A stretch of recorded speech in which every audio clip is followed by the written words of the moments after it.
o sea, dando inicio a esa segunda parte del panel de esa mañana, y como bueno, ya se introdujo, mi presentación es titulado El modelo de desarrollo extractivista y los desafíos para la construcción de una paz estable y duradera. Y en primer lugar, me parece importante, aunque ustedes todos lo saben mucho mejor que yo, hacer hincapié en el simple hecho que Colombia es un país extractivista.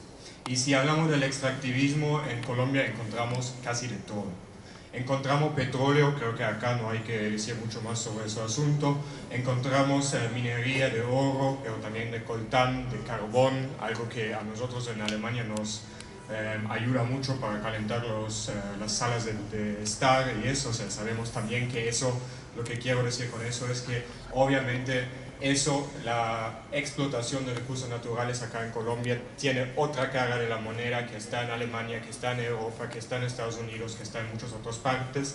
Pero también creo que eso también es algo que acá en esa zona se conoce bastante, es el tema del agro, de los grandes emprendimientos agrícolas, por ejemplo la palma africana, algo en Colombia creo que también se puede, a mi juicio, entender como una forma del extractivismo, y, por qué no, también los cultivos ilícitos como la coca. Ya en la mañana antes hemos hablado de eso en la presentación de Diana Hurtado.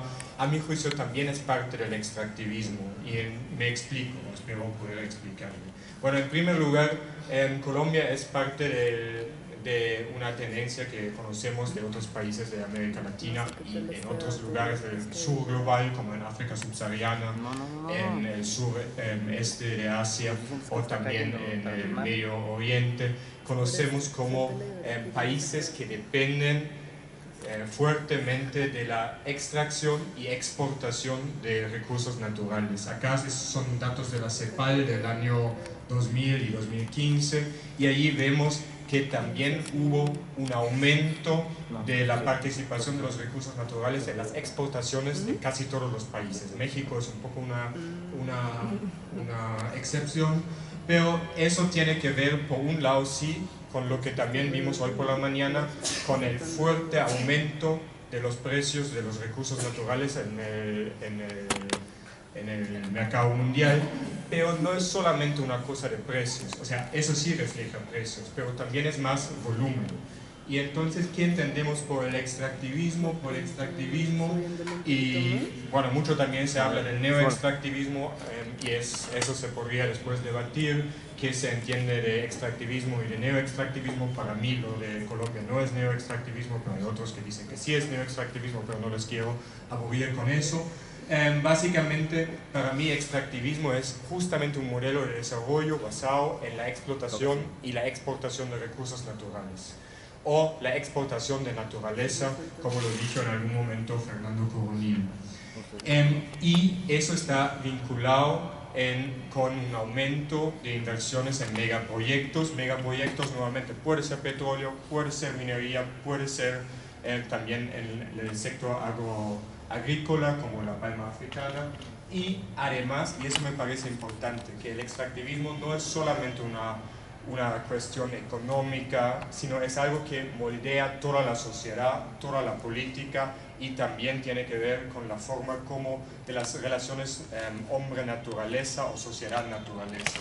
También Estado-sociedad, o sea, es algo que es mucho más que, entre comillas, solamente la economía. Y lo que yo quiero discutir con ustedes en esa mañana es básicamente la pregunta: ¿en qué sentido ese modelo extractivista, que creo que sí lo vemos en Colombia, en qué sentido eso puede servir, como algunos dicen, en cuanto a la locomotora minera o algunas otras frases, puede contribuir a la paz, o incluso puede ser un desafío o un obstáculo para una paz estable y duradera? Y para mí, entonces, lo importante es ver qué se precisa para tener una paz estable y duradera, y seguramente son mucho más. Ayer hablamos mucho sobre el tema de la memoria, mucho de la justicia transicional. Con eso no quiero decir que eso no sea importante, pero eso quizá no es lo que a mí en ese momento, en esa presentación, me interesa, sino básicamente, y eso va a ser una presentación más de economía política, se trata de condiciones socioeconómicas, que creo que también una paz estable y duradera necesita ciertas condiciones materiales para que se pueda estabilizar la paz, o se puede construir la paz. Estabilizar, quizá después de lo que escuchamos hoy por la mañana, quizá no es la palabra.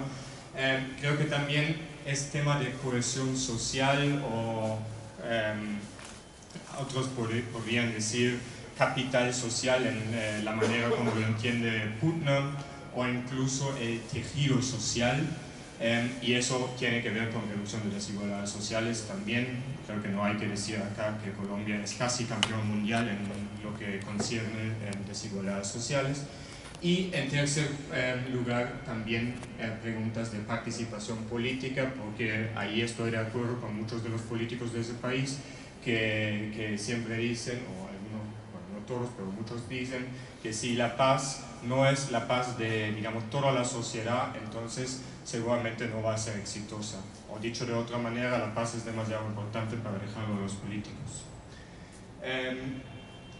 Empezando con las condiciones socioeconómicas. Y allí hay básicamente dos ideas que se contradicen. Uno, que en el estudio de desarrollo está muy discutido y casi es como un sentido común, es lo que se llama la maldición de la abundancia. O sea, es algo que al principio parece contraintuitivo, que recursos naturales llevan a menos desarrollo. No voy a detenerme demasiado más en ese punto en el fondo teórico, pero lo que buena parte de la investigación, tanto en economía como en ciencias sociales, dice y puede mostrarlo con estudios tanto de caso como con estudios comparativos con un gran número de casos, es que los países dependientes de recursos naturales tienden a tener menos crecimiento, tienden a tener más pobreza, más desigualdades, y tienden a tener, sobre todo, eso es bastante obvio, una escasa diversificación de la economía. O sea, dependen de uno, dos, quizá tres diferentes productos que todos son materias primas, y que tienen una alta, lo que la CEPAL y otros de ciencias sociales, de economía, llaman heterogeneidad estructural. ¿Qué quiere decir eso? Quiere decir que tenemos un sector superproductivo, como el petróleo, como la minería, sí es muy productivo, eso sí, pero una gran parte de la economía que no es para nada productiva. Y entonces, nuevamente, la productividad de toda la economía depende del sector extractivo, y si eso en algún momento cae, o si en algún momento eso lamentablemente es así, que los recursos naturales en algún momento, o sea, es un recurso finito, en algún momento ya no están, entonces no hay alternativa. Y eso es un problema, y entonces eso es como, básicamente son algunos de los puntos de la maldición de la abundancia. Sin embargo, en los últimos años, a partir de 2002, más o menos 2003, en América Latina vimos algo como un boom de los commodities, como ustedes saben. Y entonces allí casi todos los países de la región surfeaban en esa ola de los precios altos de los commodities. Y lo que vimos era algo bastante interesante. Crecimiento económico relativamente alto y con diferencias entre los países, reducción de pobreza, reducción de desigualdades sociales, una muy modesta reducción de desigualdades sociales, y algunos otros avances en términos de desarrollo social, por ejemplo en educación, en salud, o sea, hablando de Bolsa Familia en Brasil, hablando quizá también lo que vimos en Ecuador, lo que vimos en Argentina, pero también hay que decir, también en países como en Perú, como creo que también en Colombia, bajó un poco la tasa de pobreza, gracias al hecho que había más recursos para distribuir, gracias al boom de los commodities. Y entonces ahí surgió un nuevo optimismo de los commodities. Entonces, lo que los estudios de desarrollo por varias décadas habían discutido, la maldición de la abundancia, ya pareció como algo que no puede explicar mucho. Si nos va tan bien con los commodities, ¿cómo puede ser una maldición? No obstante, sabemos que nada dura para siempre. Ese es un libro que hicimos hace 2 años en Ecuador y que está libre o sea, se pueden descargar de la red. Y lo que pasa, lamentablemente, los precios de los commodities suelen ser bastante volátiles.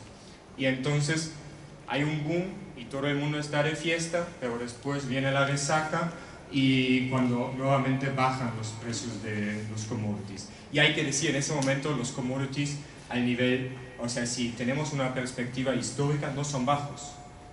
Son más, o sea, han bajado fuertemente, pero no es que estamos en un nivel bajo de los precios de los commodities. Más bien podemos decir que es una normalización. Que eso huele a crisis, tiene que ver con que antes estábamos en un boom muy excepcional y allí vemos justamente todos esos peligros que tiene a nivel económico un modelo de desarrollo basado primariamente o primordialmente en recursos naturales, justamente por la volatilidad de los precios, que eso hace muy difícil la planificación, es propenso a la crisis y en segundo lugar, nuevamente haciendo hincapié en lo finito de los recursos naturales. Y después lo que vimos, nuevamente en las condiciones socioeconómicas, lo que vimos durante el boom era sí una reducción de la pobreza en básicamente casi toda América Latina, pero lo que mucho menos se habla es que también hubo un ensanchamiento de la clase media, que también es algo muy positivo, y quizá también es muy positivo que la élite creció. O sea, no es que hubo mucha redistribución, y eso es uno de mis planteamientos. En el extractivismo no se trata de redistribuir, se trata de distribuir los ingresos que vienen de la exportación de recursos naturales. Y entonces lo que vemos es básicamente que hay un efecto ascensor. En el boom toda la sociedad subió un poco, pero la composición social no ha cambiado mucho. Y como ustedes saben que los ascensores no solamente suben, a veces también bajan, y eso es justamente lo que está pasando cuando el boom ya no está, cuando los precios de los recursos naturales se están reduciendo, y lo que vemos ahí es del PNUD, del Programa de las Naciones Unidas para el Desarrollo. Ahí vemos que sí hay nuevamente el peligro de que los que salieron de la pobreza nuevamente van a caer en la pobreza. O sea, no es muy sostenible esos avances de desarrollo social, y lo que quizá no pueden ver allá, los que no tienen ese peligro, es justamente la élite. La élite se va a mantener allá. O sea, la élite parece que tiene mucha más resiliencia en contra de la crisis que la clase media baja y que la población más pobre. Un segundo punto es el tema de la cohesión social, del tejido social. Y a mi juicio el extractivismo tiene grandes problemas de generar esa cosa de tejido social. ¿Por qué? Porque en el extractivismo se trata de capturar renta. Y yo incluso me atrevo a decir que acá en Colombia no hay capitalismo. O sea, sí hay capitalismo, pero el capitalismo no es lo que define Colombia, es el rentismo. Y eso es cierto, a mi juicio, para buena parte de América Latina. ¿Qué es la renta? La renta es un ingreso económico que no se genera a través de inversiones o el trabajo. Eso no quiere decir que para sacar petróleo que no se necesite trabajo o inversiones. No, se necesitan muchas inversiones, poco trabajo, relativamente bien calificado. Pero eso no puede explicar lo que es el ingreso. Ahí hay una parte que no se explica, y esa es la renta. ¿Y qué hacemos con la renta? Esa renta es algo muy particular. En primer lugar, no requiere la continua reinversión, y por eso digo que eso no es capitalismo, porque el capitalista tiene que reinvertir, y si no lo hace bien, entonces se va a caer. El rentista no lo necesita. Puede reinvertir, puede invertir, pero nadie le obliga, no hay una obligación de invertir. Básicamente el ingreso del rentista es, o sea, el que recibe ese ingreso puede hacer con eso lo que quiere. Puede regalarlo a ustedes, puede simplemente consumirlo o puede llevarlo hacia Miami o hacia donde quiera. Entonces, también hay que decir que la forma como se usa la renta no sigue razones económicas, no es la racionalidad económica, sino sigue razones políticas o sociales. Si tú eres mi amiga, entonces te doy una parte, pero eso no es una racionalidad económica, eso es una racionalidad o quizás es un comportamiento más rentista, y también lo que tiene que ver con eso es corrupción, es clientelismo, porque yo no necesito la racionalidad económica, sino simplemente lo que puedo hacer con mi ingreso rentista es distribuirlo de la forma como quiero. Y si yo busco apoyo político, entonces lo hago de una forma clientelar. Eso creo que también es un punto importante que tiene que ver con el tema del extractivismo y tiene que ver con el rentismo, que es una consecuencia del extractivismo. Lo que Hans-Jürgen Borchardt llama entonces que en el extractivismo lo que tenemos son comunidades de botín.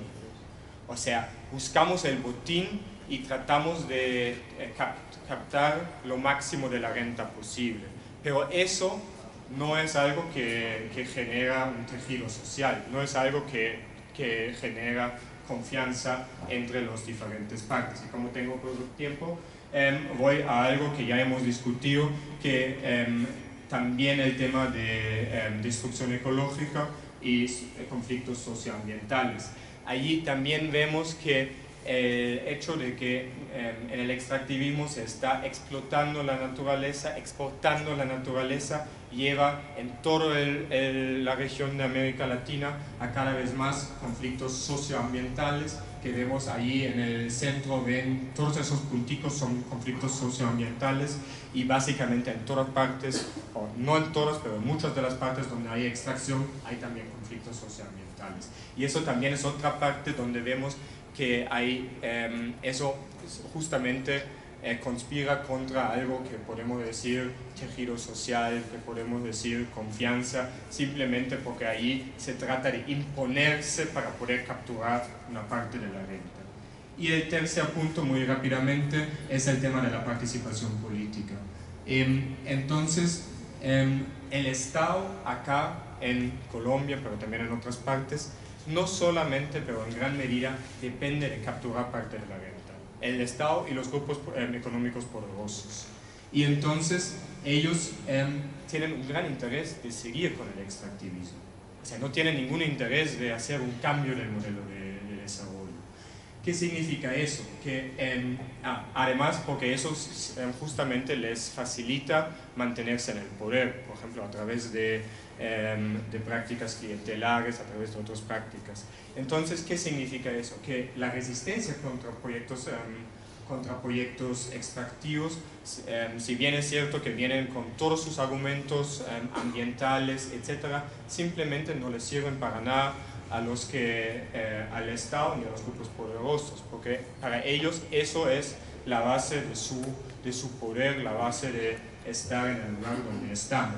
Y entonces, si nosotros nos fijamos en la decisión sobre las consultas previas, entonces que sería como un momento de democracia, que también se puede discutir quién puede y quién puede decidir sobre eso, pero claramente posibilidades de abrir espacios democráticos simplemente no hay mucho interés, porque podrían poner en peligro el modelo que sirve sí de que depende el Estado, de que dependen también otros grupos económicos.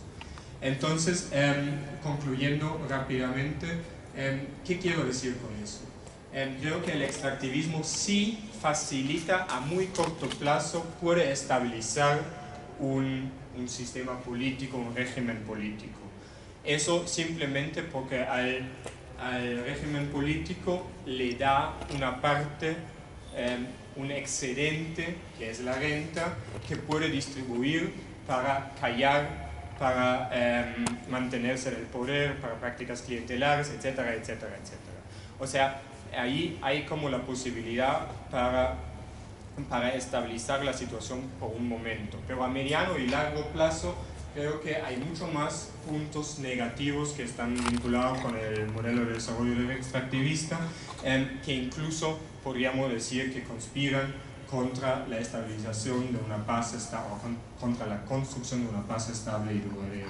En primer lugar, frena cambios estructurales. Creo que acá sí se necesita cambios estructurales, tanto en la economía como en la sociedad. En la economía, en cuanto a aumentar la productividad, diversificar la economía. Algunos quizá incluso quieren una economía naranja, pero creo que eso no se va a hacer a través del extractivismo. Y al mismo tiempo también conspira contra cambios estructurales de la estructura social, conspira contra la reducción de las desigualdades sociales, que es muy importante, creo que también para construir la paz. En segundo lugar, genera unidades de botín y que no tienen un interés en cohesión social, en tejido social, sino simplemente en capturar la renta. Y en tercer lugar, que también tiene una flanca abierta al autoritarismo. No es solamente negar el derecho a participación en consulta previa, sino también la militarización de las zonas donde hay resistencia, o sea, simplemente usar la fuerza para callar a los que se enfrentan al modelo. Y por eso lo que se precisa es justamente no más del extractivismo, sino buscar maneras de salir del extractivismo, que seguramente no va a ser de la noche a la mañana, eso también sabemos que es muy difícil, pero lo que yo que veo es que acá no hay muchos, desde los políticos no hay